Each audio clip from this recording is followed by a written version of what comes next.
નર્મદાના રામપુરી અને પીછીપુરા વચ્ચેથી પસાર થતી અશ્વિન નદીના ધસમસતા પાણીમાં પિકઅપ ગાડી સાથે એક યુવક તણાયો। તિલકવાડા પોલીસ અને એસડીઆરએફની ટીમ દ્વારા દિલધડક રેસ્ક્યુ કરીને કલાકોની મહેનત બાદ યુવકને સલામત બચાવી લેવામાં આવ્યો। ઉલ્લેખનીય છે કે હાલ હવામાન વિભાગ દ્વારા કરવામાં આવેલી આગાહીને પગલે છેલ્લા એક સપ્તાહથી સમગ્ર ગુજરાતમાં ભારે વરસાદ પડી રહ્યો છે, તો બીજી તરફ ઉપરવાસમાં પડી રહેલા સતત વરસાદને કારણે નર્મદા જિલ્લામાંથી પસાર થતી નર્મદા, અશ્વિન અને મેણ નદીમાં હાલ પૂરની પરિસ્થિતિ સર્જાઈ છે।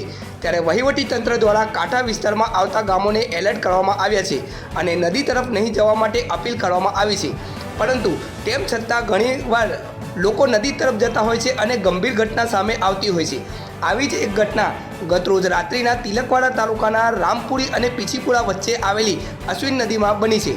અશ્વિન નદી ઉપર કોઝવે ખૂબ જ નીચી સપાટીનો હોય ત્યારે ઉપરવાસમાં સતત પડી રહેલા વરસાદને કારણે અશ્વિન નદીમાં હાલ ઘોડાપૂરની પરિસ્થિતિ સર્જાઈ છે અને બ્રિજ ઉપરથી નદીના ધસમસતા પાણી પસાર થઈ રહ્યા છે। ગતરોજ રાત્રિના રાજસ્થાનના ગંગાપુર જિલ્લાના દાતાસુતી ગામના રવિરાજ ફુલીમા નામનો એક યુવક પોતાની પિકઅપ ગાડી લઈ રામપુરી અને પીછીપુરા વચ્ચેથી પસાર થતી અશ્વિન નદીના કોઝવે ઉપરથી પસાર થતો હોય ત્યારે અશ્વિન નદીના ધસમસતા પાણીમાં પિકઅપ ગાડી સાથે ખેંચાયો હતો અને બચાવની બૂમો થતાં સ્થાનિક લોકો સ્થળ પર દોડી આવ્યા હતા। ઘટનાની જાણ થતાં તિલકવાડા પીએસઆઈ જે.એમ. લટા પોલીસ સ્ટાફના માણસો સાથે સ્થળ પર દોડી આવ્યા હતા અને એસડીઆરએફની ટીમનો કોન્ટેક્ટ કરી કલાકોની ભારે મહેનત બાદ દિલધડક રેસ્ક્યુ કરીને યુવકને સલામત રીતે બચાવી લેવામાં આવ્યો છે।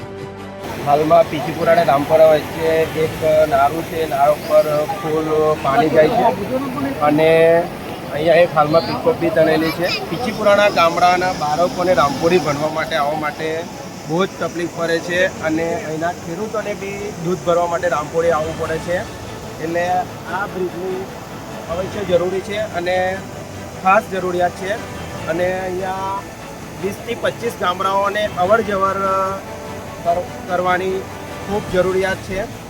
અહીંના ઘણા બધા ગામડાઓને અહીંયાથી કુકરેજ સંખેરા જવું પડે છે અને એ બાજુના ગામડાઓને અહીંયાના ગામડાઓમાં આવવું પડે છે, તે માટે અહીંના એક બ્રિજની ખાસ જરૂરિયાત છે, અહીંના પુલની ખાસ જરૂરિયાત છે અને અહીંયા આજે અનેક ગામડાઓના અહીંયા પબ્લિક અહીંયા ઊભી છે।